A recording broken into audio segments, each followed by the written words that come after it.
language layered on landscape tells the track of the people who've laid there.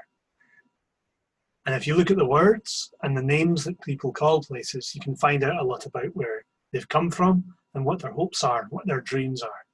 But as well as that, if you look below the surface, you can find the things they left behind. And that can tell you a little about the way they lived, maybe even what they thought was important. In the Galloway Glens, there are some very significant things that have been left behind, like treasure. Do you like treasure? Yeah, buried treasure is a great dream, but the problem about treasure is it comes with baggage. I'm going to tell you a story about treasure. But yeah, some of the baggage can be fighting. And the story also has a sword in it. And if you go to Cathbad, go to the museum there, you can see a sword that was buried by a great hero to remember them. Sometimes swords were passed down in families, and that was a way of remembering your ancestors.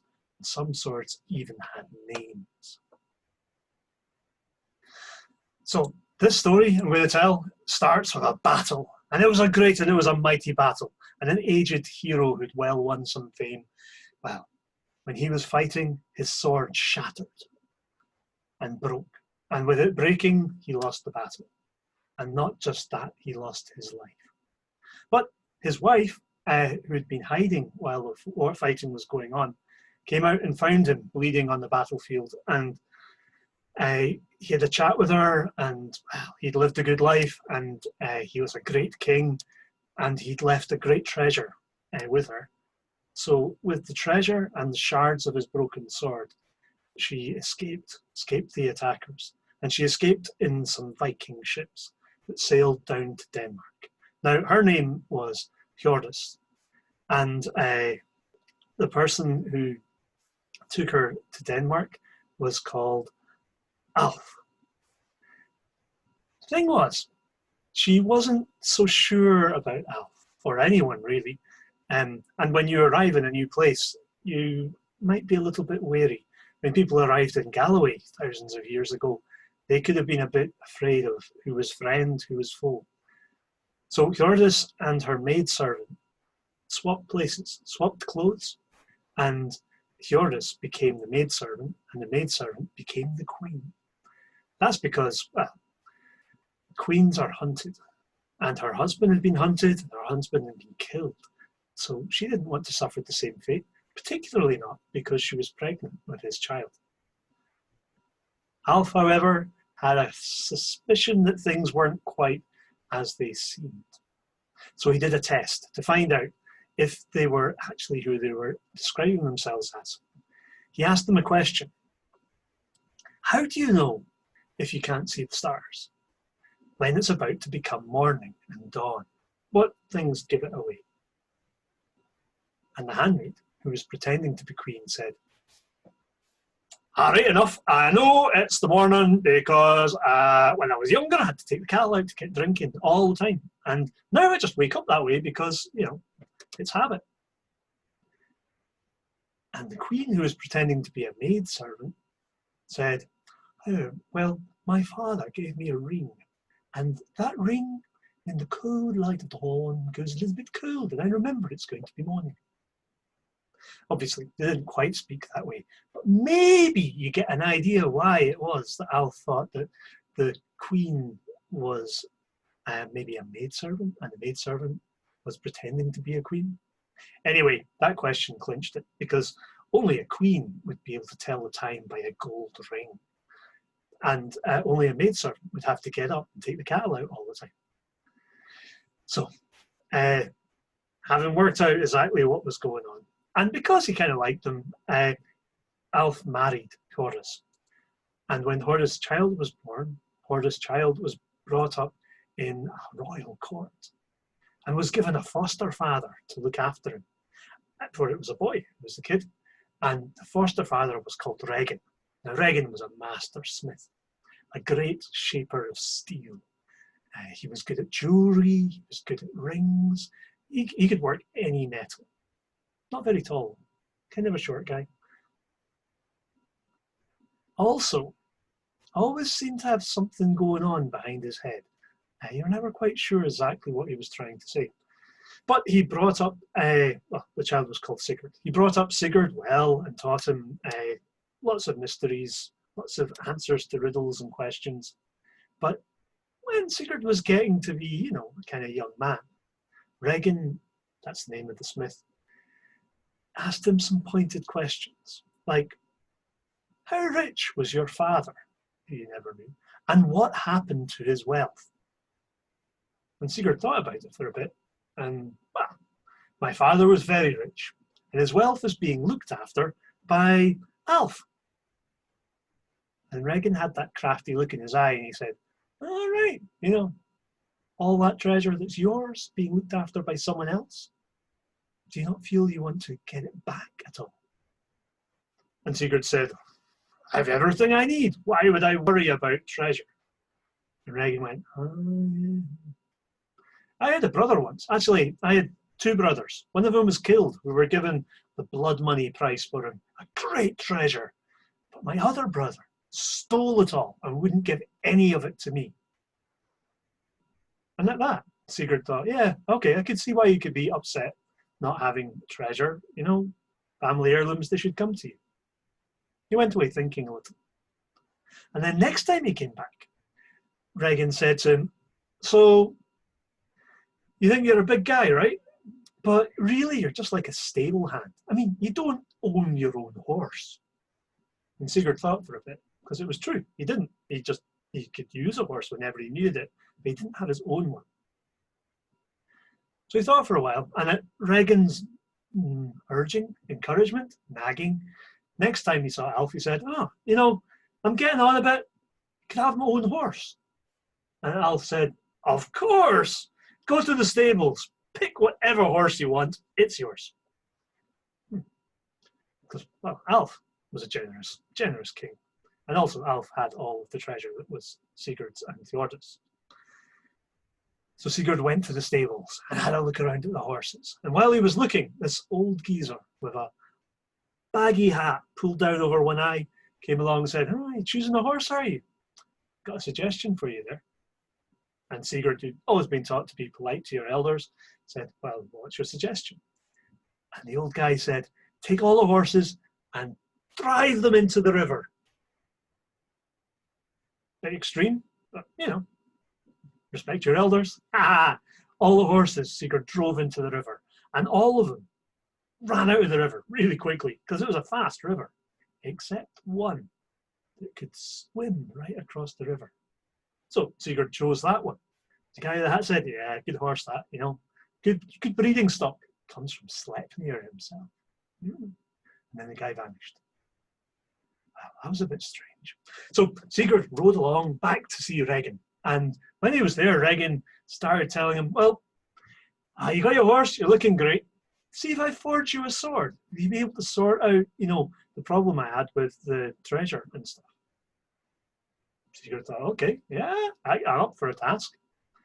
And Regin said, well, see, the treasure, my brother who wouldn't give me any of the treasure, all that gold and greed went to his mind. And he put on a helm of awe and terror and turned into a dragon. And now he lies in a cave up in the mountains, surrounded by all the gold, breathing poison all around the landscape, and making it a bare wilderness where no one dares tread.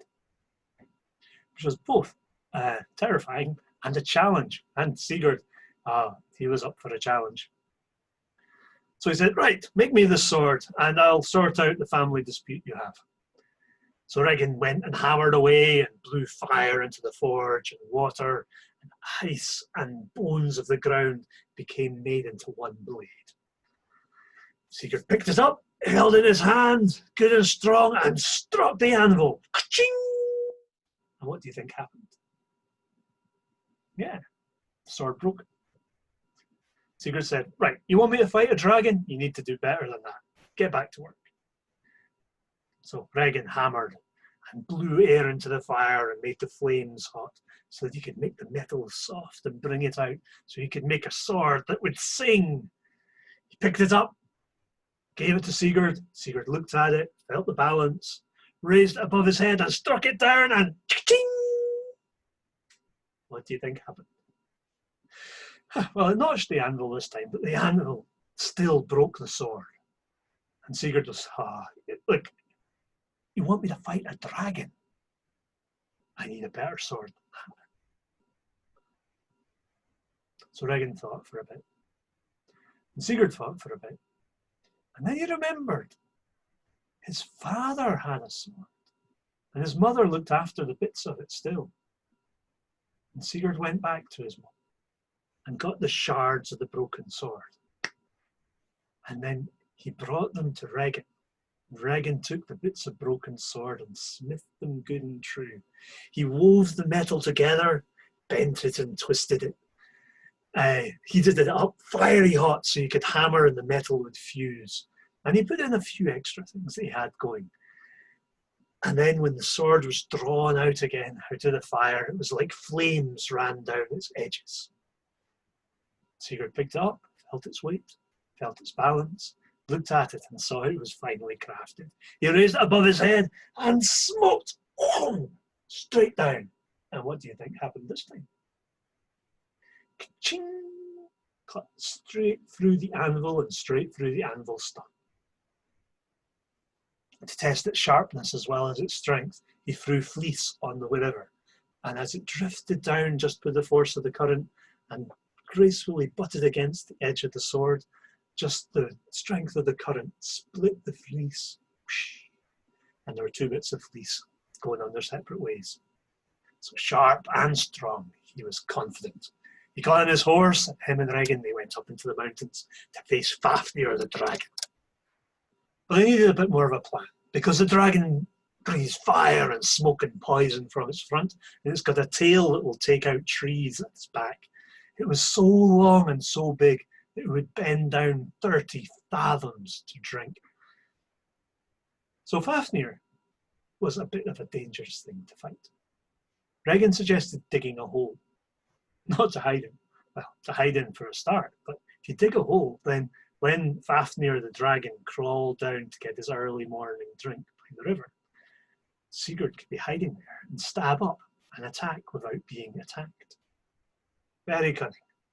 So Sigurd took the advice and started digging. As he was digging the hole, this old geezer came along, you know, hat pulled down over one eye. Digging the hole, are you? Yeah, said Sigurd. What of it? Don't want to dig it there. Sigurd went, what? Why don't you tell me how to dig a hole? And, it's one hole, that's good. But what happens when the hole fills up with dragon blood? And Sigurd thought, oh yeah, that'd be bad. I'll drown in dragon blood. That would be very bad. The old guy said, see, you gotta be cunning, you gotta be crafty. Great passion is great, but unless it's smithed into words, it doesn't become a poem. That's a bit odd for Sigurd, but he took the guy's advice and dug a few more holes and linked them together so the blood would pour out and pour away and he wouldn't drown. Next morning, tired, he lay in the hole and waited until the steam and the smoke and the poisonous sulphurous air started to pour down towards the river, followed by a scratching scraping of scaly skin and claws that clenched the earth. Have you ever seen your brother in the morning? It can be a scary sight. But Sigurd was strong and stout of heart, and he lay in the pit, and as soon as the dragon was above him, he stabbed up, straight through the heart, up to his shoulder. The blood flowed like a flood, straight down all over him into the pit and then out again. So bathed, but not broken, he watched the dragon writhe and die. Before the dragon died, they had a wee chat, which is far too long to go into just now. But the dragon warned him about the gold, saying that it's a great hoard and it's mighty and it's gold, but it comes with a curse. Be careful. It'll bring about your doom. To which Sigurd, being a young man, said, I'm not afraid to die. There's plenty who die. We all die. But there are a few who live. And unless you conquer your fear, Well, anyway, on Regins' instructions, Sigurd cut out the heart of Fafnir and put it on a spit over a fire and was cooking it up for them both to eat. When, well, cooking over a fire is quite tricky to roast, and the skin and the heart started to bubble a little bit. So Sigurd took his thumb and he checked to see what was happening, checked to see it was done, and burnt his thumb. Ow, stuck it in his mouth. As soon as he did that, he tasted the blood. And as soon as he tasted the blood, it was like a power flowing through him. And he started to hear the birds. Birds tweet, birds twitter. Birds tell a lot of tales. And the tales that the birds were telling in the treetops were that Regin hadn't told Fafnir the whole truth, hadn't told Sigurd the whole truth. Sure, Fafnir was Regin's brother, but they had both killed their father to get the treasure. And even worse than that, said the birds, he's got Sigurd there cooking up the dragon's heart to feed to him, and he's going to try and murder Sigurd in his sleep. In fact, he's sneaking up behind Sigurd right now. At which Sigurd's warrior instincts took over. He forgot the heart in the fire and turned round, drawing a sword, whoosh, and chopped off Regin's head. So, plop, it rolled down. So, treacherous Regin was killed. Sigurd finished the heart, because never let a good meal go to waste, and went off and got the treasure from the dragon's hoard, piled it onto his horse, and then his horse wouldn't budge. At first, Sigurd thought this was because the treasure weighed too much. But then he worked out. The horse was offended. Sigurd had just put the treasure on its back, hadn't got onto his back himself. This was a great horse. This was a great gold hoard and a great sword. But just as he was riding off, he saw lying, glinting on the ground in the cave, one small ring that was left behind. Now some might have just gone on and left it for a stranger to find. After all, he was rich beyond men's wildest dreams. What would one more ring mean? But the ring caught his eye. It looked precious. So he went back and he got it and he put it on his finger. And he rode off again, into stories, into fame, into legend. But the ring and its curse followed him. And this is the sort of story which gets told all through Galloway Glens 1,000 years ago. And it was so popular that it was carved onto stones as well, or elements from the story carved onto stones. And if you go to Kirkham, you can find a stone with a cross on one side and what could be Sigurd. There's birds. There's a man. There are tongs. There are other stones like it all around the world, especially in Sweden and the Isle of Man and England. So if you like the story, go hunt, find out more things about it. And remember, sometimes stories are on the landscape, some stories are underneath, and sometimes they're right in front of your face, but you just need to go and look at them to find out what they are. Thank you very much.